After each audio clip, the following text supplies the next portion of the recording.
Hey, it's Shane from GotRom.com. I just got finished doing an awesome interview with a woman named Megan, who is a former bodybuilder who had really bad hip problems. She fixed those hip problems using our FAI Fix program, and she's going to tell you how she did it and what her goals are now, which include being a Olympic weightlifter. So this is one of the most interesting interviews I think I've done. It's awesome. I think there's a lot of juicy details for anyone dealing with hip problems or hip impingement. So enjoy.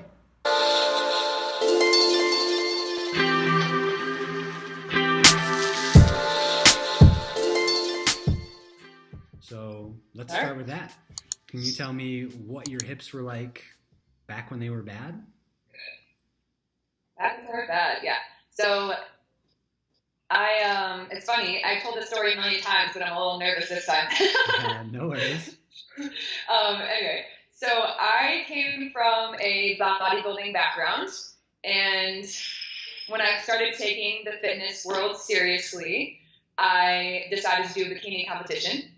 And in the bikini realm, it's all about the glutes, right? You got to go to the glutes. So I was doing all of the movements that you're supposed to do to grow your glutes, sumo stance squats and sumo stance deadlifts and abduction machine and this and that. But my glutes never really got sore.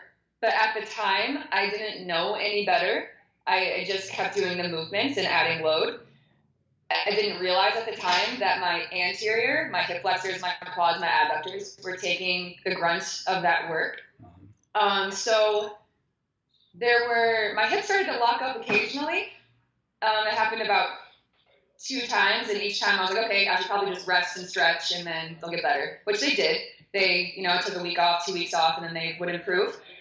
And then one day, I was doing sumo deadlifts, 225 pounds, no business doing that at the time. And I was, of course, not doing the correct deadlift form either.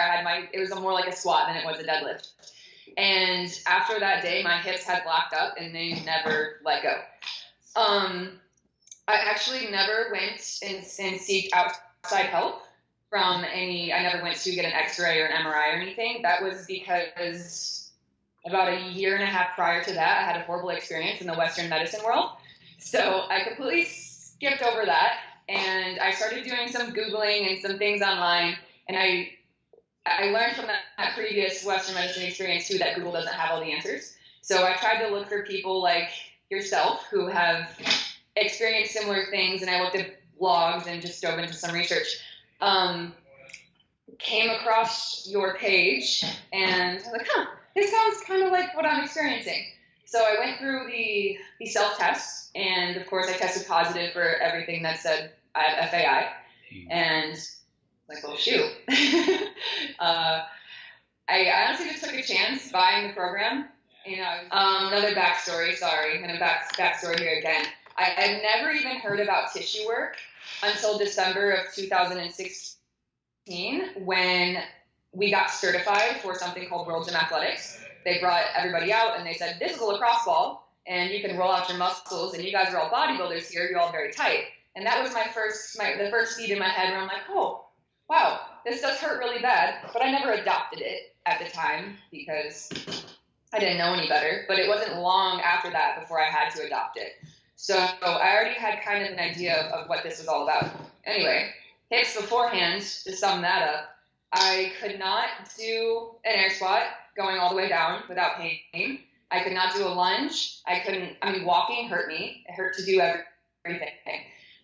So my leg days were out of the question. I couldn't lift my legs anymore the way that I wanted to. And of course, I was a bodybuilder at the time, and it crushed my soul. How am I going to be a great bodybuilder or figure competitor if I can't lift my legs? And I bought the program in January of 2017. Yeah. I didn't really dive into it until February. I kind of started here and there, but I was still lifting legs with my friends, like trying to anyway, doing what I could do. And then in February, I just decided to go all in, like forget the rest and let's go. I was working at a gym at the time as well, which was very lucky for me because I had the spare time in between and I had access to all the equipment that I needed without much effort there. It was a lot of self-teaching. which was hard because it was also new to me, and I had to really understand this. There's a skill behind doing tissue work, like there's certain movements that work, but there's certain positions and there's ways to expose the tissue that make it a little bit more effective. And then also practicing that mindfulness that's night and day. It's so much different if you do tissue work while you watch TV, or if you do tissue work in like a meditative focus in your body state. So that it took practice getting used to the pain as well. I actually printed off sheets of paper and I would write down each thing that I had to do between the tissue work and the stretching. And I would rate myself on a scale of 1 to 10 of how much pain I had. And when I first started, most of those things, especially adductors, quads, hip flexors, the ones that I mentioned there, psoas, those are all 10 out of 10 pain. Like they killed. I just dove in and started going. My glutes and my core were not activating at all. I didn't know that when I was doing sumo deadlifts. I didn't understand that concept. I didn't understand that you needed to actually feel your glutes squeezing and connect to those. I had played sports all throughout my life, softball, basketball, volleyball, and I had tons of coaches, tons of trainers. Not a single one of them taught me rib to pelvis, like how to truly engage your core. Yeah. So I always had, it wasn't an anterior pelvic tilt, I would say, but I just never stabilized myself in the way that I should have. So my hips took the brunt of the load. Can I highlight that point, because that's really common. It's interesting to note that as a trainer, as a bodybuilder, you're in the gym all the time and you're around all these other people that you can seek advice from, and yet there was a higher level of refinement of your lifting technique, learning how to fire the right muscles in the right order, how to feel your abs, how to know where your pelvis is in space. Also you had been exposed to some self-myofascial release, some tissue work, but it sounds like when you were working on fixing your hips with our program, it was not the normal tissue work that you'd been exposed to. It was something different, more refined, maybe more in depth, more intense. And was that helpful for you to take your tissue work to the next level and to refine the way you were moving? It's what fixed me. Yes, for sure. So the tissue work I had been exposed to before was very brief because it was just a 2-day certification. It was 16 hours total. And we had to learn a lot of movements in that, more so than the mobility aspect of it. We were learning cleans, and we didn't touch snatches quite yet, kettlebell swings and functional movements that you would say, athletic movements. So they couldn't take the time that we truly needed to go over the mobility. So I just understood, take a lacrosse ball, put it on a knot, and kind of move around and wiggle that out. That's all I knew. So the pinpoint spots and learning how to position my body, that was game changing. And then the re-education, the reactivation, that's a piece of the puzzle that we can't miss, When you say reactivation and re-education, for those who don't know what that means, that's like waking up sleepy muscles like glutes and hamstrings typically, and then integrating that into functional movement, not just spending all your day doing donkey kicks and simple things, but actually translating that into functional movement in the gym and in your sport or whatever you do. Yes, which was actually something that I kind of missed for a second.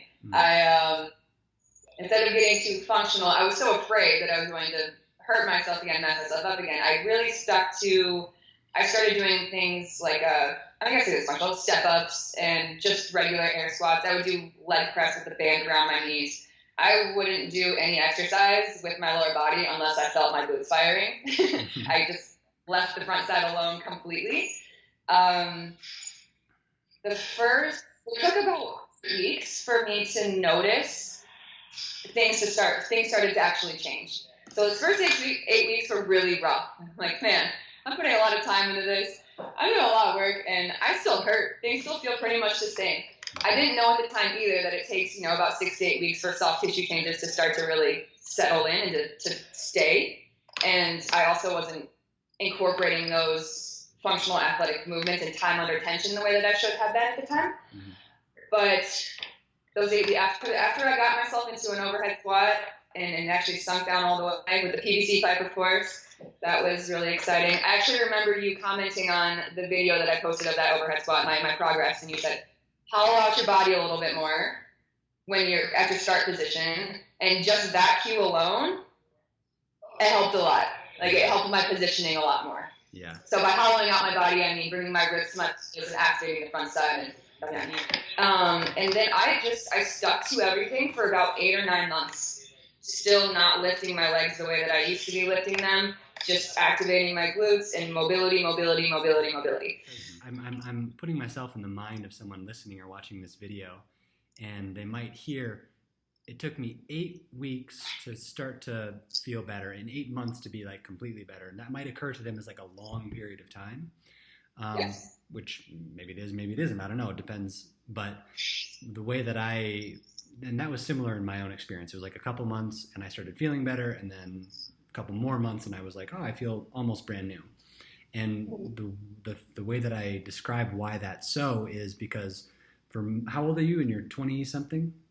I'm 25 now. 25. So you've spent most of those 25 years kind of getting in debt to your body. Like you haven't been doing yoga and stretching and self-massage and just treating your body like perfectly. So it's kind of like you've been treating it badly for most of your life, like, and not on purpose. It's just the culture we live in. Like we're in front of our phones, we're studying, we're hunched over, we're sitting in chairs, not squatting on the ground. So it's like our bodies are getting stiffer and stiffer over 25 years or 34 years in my case. And at some point there's a breakdown where your body's like treat me better. and you need to start paying off those debts. And so 25 years of treating it badly and then 8 months of, starting to treat it really, really well, actually, when you look at it from that zoomed out perspective, is not that crazy. So just wanted to put that in there. Exactly. It's the same concept for anyone trying to lose weight. You did not put that weight on over 1 month. It took you a couple years, so it's going to take you more than 3 months to get back to where you want to be. I had mentioned I developed that underlying fear of I'm going to hurt myself again. My hips are going to go back to the way that they were. I was pain-free after about 8 or 9 months, like 100%. I could overhead squat a barbell and be totally fine with it. But then I was like, where do I go from here? Because I was also at the same time I started to work on, I applied the same concepts to my upper body. I realized I had been so internally rotated. I had been hunching over for so long, so my thoracic is extremely tight, my chest is extremely tight, the usual culprits there. Yeah. And so, I was afraid to press heavy things, and so I wouldn't shoulder press anything more than 30 pounds. I wouldn't squat anything more than about 65 pounds. I was just very hesitant and didn't really know how to get back into things. I knew that I needed something that would be long lasting, something that I can always refer back to, that'll always be a part of my life. And it was really hard for me too to accept that this will always be a part of my life. Of course, for your average Joe, they can spend those first couple of months, however long they need to get to that pain-free point. And then they have to do the maintenance, and it's not quite as overwhelming and as in depth. But for me, I can share my goal. My dream is to be to make it to the Olympics in 9 years for Olympic weightlifting. That's my ultimate dream. I've always wanted to be an Olympic athlete. Aiming high. And yes, and so I know with taking things to that extreme that I'll always have to make this part of my everyday life, which I've done now. Finally, it took a while. Yeah, it's like if you want to be a Ferrari race car, you're gonna have to put more time maintaining the Ferrari so that it doesn't break down. Whereas if someone had similar problems to you and then wanted to fix them and then just live like a pretty low-key life, not trying to be at peak performance, the best in the world, they wouldn't need to do as much, and they probably could be, far, far away from pain by just doing just a little bit of massage, a little bit of stretching, a little bit of exercise just to feel good. But you're trying to be the Ferrari, so you understand that you're going to have to tune up the Ferrari more than most. Yeah, which that point comes back in here shortly. When I was at that hesitant phase, once I was pain-free, I still thought I needed to be more mobile. I need more mobility, I need more range of motion, I need more of this. I didn't realize that I needed stability. I didn't realize that was my other missing key component, the time under tension and being under load. So I actually reached out to the guy that came to that certification in 2016. He planted in my head, hey, you move pretty well. You can be a pretty good Olympic lifter. And he's a very successful coach. He's had CrossFit gamers and Olympic hopefuls and things of the sort. So I just reached out, sent him an email, and this was now the end of 2017 after I had been pain-free. I wasn't expecting anything in return. I was like, maybe he'll point me in the right direction. He actually picked me up as one of his athletes and started programming me.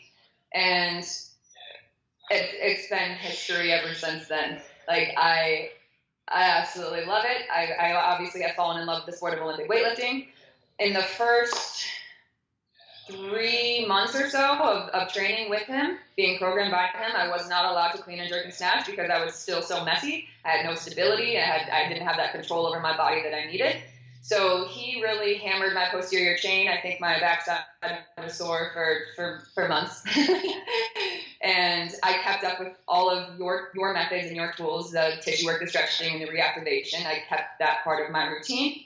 And then it came back to bite me in the butt because as my volume and intensity increased, I didn't increase my recovery. And then my hips came creeping back in. They got a little mad at me, actually a lot of mad at me. And I, again, had to pull back the reins. But every time, actually, that's happened 2 times now since then. But each time I started back at square one, it wasn't the square one that I started at before, if that makes sense. Yeah. So my square one the first time was no load, no lifting the lower body, just basic movement. I also had to relearn how to breathe. That's another side story because I didn't use my diaphragm. Didn't know that either. And my second square one, it was quite as bad. And my third square one, that was even better. I was still able to do some squats. They were just less load and not as frequent. I upped my recovery game because I knew I had to. And I've been on a really good streak for about 6 months now, and I am looking to compete for the first time in early 2020. And we're good. Yeah, I can now. So I went from not being able to squat at all in 2017, and I now overhead squat. I've done 160 for 3. I don't have a true 1 rep max yet, so probably like 170, 1 rep max-ish. I pressed 30 pounds at the time. I can now put 185 pounds over my head. So everything, I can do toe to bars now. I can engage my abs and engage my glutes on command, and I have that connection to them. I understand the spinal segmentation and the anterior pelvic tilts, and it's really super cool that I get to teach this stuff to everybody else because, like you said, the fitness industry is full of, it's mostly based on looks, which aesthetics, people want to look good and they don't really care what it takes to get there. And they forget about all the damage that's being done to their body between all of the habits that we've gone throughout our life. Like you had mentioned, we never get into a full squat. We sit in chairs, so we have all those contact points and gravity's pushing us down with the short hamstrings. And it's cool to make other people aware of that. And now I actually am in the process of creating my own mobility programs, which is really cool. So I do mix in some of your things. I'm sorry. Spread it far and wide. The people need it. And that's why I love you too. I think I cover pretty much everything. No, that's super cool. You went from like bodybuilder with like these broken hips and you couldn't do an air squat, and then you started finally treating your body better. It took like 8 months to like make yourself feel really well. But then what you also said that was really important is that after those 8 months where you're like, oh, I'm healed, like I'm totally fixed, everything's perfect. Usually what happens for people is they then kind of rest on their laurels. They're like, cool, I fixed it. My job is done. I can go back to doing what I really want to do, which is like the intense weightlifting stuff. And then you find, oh, I actually needed to do the maintenance work as well. And that very much parallels my own journey. And I called it in one video that I made the jagged upward trend of progress. It's not just like up and then you arrive and then you're there for the rest of your life at perfection, this like body that just never hurts. And no, it's like you arrive at a place that's much better than it was before. But then if you don't maintain it to some degree, you might have a relapse or a stock market crash, and you're going to have to work your way back up again, and then it'll crash again, and you need to learn a new lesson, and you work your way up again. But eventually the crashes get smaller and smaller because you're getting wiser and wiser. You're like, okay, now I know what I need to maintain my body. And it sounds like you got that. Exactly. Any last kind of parting words for anyone who's similar to you, a power lifter, a bodybuilder, a gym goer, someone who's in the gym a lot, who is experiencing tight hips, painful hips, they can't squat or deadlift or do what they really want to do? What would you recommend to them? Bite the bullet. Take the hit, sacrifice the things that you love to do right now, because of course we all love to lift heavy. That's the most fun piece of all this. But if we don't take the step back first, then things are only going to compound and get worse as we go, and then you'll end up having to stop lifting heavy anyway. So take the hit now, take a step backwards, go back to the basics, work your way back up to those loads that you were at, and then you'll be even stronger because you don't have the distraction of pain and impingements in your body to hold you back from lifting what you want to lift. It's good. It's what's really valuable about doing these kind of interviews is people aren't just seeing me, the guy who's got the program, or the one case study, the one example of someone who had bad hips and then kind of came out of that. It's someone else who's relatable. They can go to your Instagram, and we'll put all kinds of links to your Instagram and videos of you lifting heavy and videos of where you started and where you are now. What's really cool is you're documenting all this. So it's Yes. relatable. You can be like, there's someone like me who's doing what I want to do, who had the same or similar problems. Okay, there is hope. That's the whole point of all this, is to give people hope that you're not stuck with pain, and there's all kinds of methods to get out of pain and to gain more mobility that maybe are a little unconventional. They're not just like go to yoga class or get a massage. Like, there's a big difference between a massage and the kind of tissue work that you're doing on your body in the gym with kettlebells and barbells and all that kind of stuff. So giving people hope, that's what we're trying to do. Right, and it is overwhelming, and it does take a lot of time, but you just stick to it, and it's just like any plan. Weight loss plan. I like to compare it to weight loss because everyone wants to lose weight, and a lot more people have done that than they have this. So it's just like when you look at yourself in the mirror, and one day you're like, yes, I look great, so I'm going to start eating more food. And then a week later, you're like, oh, I feel fat, and now I'm going to cut the food back. And then you kind of get stuck in this plateau in the same place because you're not following something consistent. If you don't follow that consistent plan, whether it be weight loss or strength training or mobility training, you just start going all over the place and things never really get done. The other side of it, too, is to just look at, I try to teach everybody now in all aspects of health and fitness that our body is our biggest, most important project, because we're stuck in it forever, for as long as we know, at least. So why not just accept the fact that there'll always be ways to improve? And I mean, I've gotten to where I am now, but I'm still discovering things. I'm still learning things. Fun fact, I just recently, within the last couple of months, I'm able to do a full Cossack squat with full control without any pain, nothing wrong. Yes, it's amazing. And that's a year and a half after I started this journey. Yeah. Like, little things still keep happening, even though I've been at it for so long, which is really cool. Yeah. So it's just a forever learning experience, and there's always new methods and new things to try out, and it's fun. Yeah, exactly. Fun. Yeah. Yes. Yeah, you never arrive at the final destination. There's always a higher level of something to learn. So that's why I started exploring the splits, because after I got out of like basic pain, I was like, wait a minute, I thought this was a bone problem, but I seem to be able to get farther and farther in my range of motion the more I train this. And then I said, well, how far can I take it? Could I do the splits with bad hips? And that led to a whole interesting exploration of that world, of flexibility, and yeah, exactly. So there's always something new to learn. Yes, and one more note too that I find very important is that you are your own best doctor. Because I can't tell you, I played the victim game throughout this a lot, meaning, I can't fix them, they're still hurting, I need help, I need somebody to tell me what to do, I need somebody to work on me, and I do go see somebody for body work once a week right now. For the people that do that and think that's enough, 1 hour compared to 167 hours, doesn't quite balance out there, so we need to do that time by ourselves. And secondly, every single chiro and licensed massage therapist, PT background person, everyone has their own theory as to why my hips are the way that they are. Dorsiflexion is missing on this foot, your psoas is tight on this one, your QL is tight over here. Everyone has their own theory as to why my hips are the way they are. None of them have ever been the same. I know that if I roll out my adductors and my quads, those are like my go-to places. If I take care of those, of course I have to take care of everything else too, but if I make those my priority, then my hips stay pretty happy. So we can't rely on everybody else to figure out our issues for us. We have to take that responsibility and again, look at our body as a project and figure it out with the help of other people like yourself. And with the help, those chiros and those bodywork people were helpful. I got good drills from them, but they didn't fix me. They just didn't. So what fixed me was learning what you had to offer, learning the background behind it and why I'm doing what I'm doing, applying it, and consistency, patience, the usuals. Yeah, exactly. Yeah. Imagine the difference between you, someone who every week you're strengthening your body, you're stretching it, you're massaging it.